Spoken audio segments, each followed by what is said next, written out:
cut a little sponge, just big enough to go in this corner over here.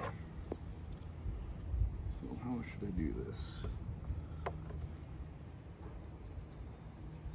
I cut the corner of the sponge off. Let's see how much.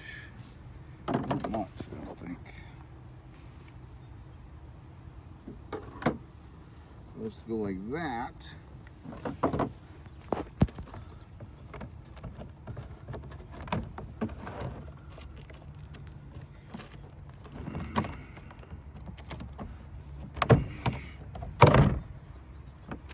That seems to work, eh? All right, so I have sponges in all the corners and in the middle now. So hopefully that'll soak up the sugar water and the bees can land on that and not drown. So we're gonna put this right back on top of the hive.